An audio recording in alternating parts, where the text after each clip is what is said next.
बेलूर मठ के ठाकुर पुकुर इलाके में गिरीश घोष रोड पर सुबह 7 बजे पिता पुत्र का शव बरामद किया गया। आज सुबह स्थानीय निवासी सैर के लिए निकले तो उन्होंने तालाब के किनारे एक पेड़ से एक वृद्ध व्यक्ति का शव लटका हुआ देखा। इस घटना से सनसनी फैल गई। इलाके के लोग जब पिता की मृत्यु का खबर बेटे को देने घर पहुंचे तो देखा कि बेटे का शव भी जमीन पर पड़ा हुआ है। प्रारंभिक तौर पर पता चला कि पारिवारिक कलह के चलते लड़के ने पंखे से लटक कर आत्महत्या कर ली।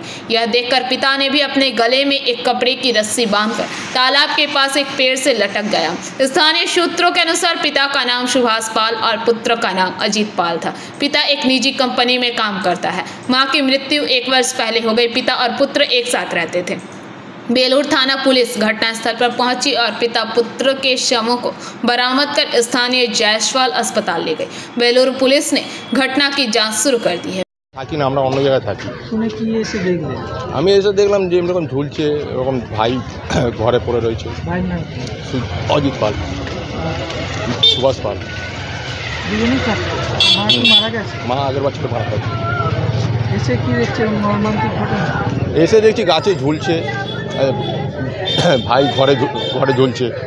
কি কারণ মনে জানি না, বলতে পারবো না। ওরা কি পারিবারিক কিছু বলতো আপনাকে? না না, কিছু নাই।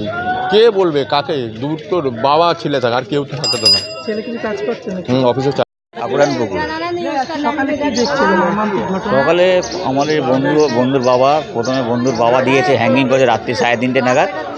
ওই দেখে সুভাষ পাল, ওই দেখে ছেলে রাত্রি ভোরবেলা দেখেছে, ছেলে গিয়ে আবার সঙ্গে সঙ্গে ছেলেও সুসাইড করেছে। ছেলের নাম হচ্ছে অজিত পাল।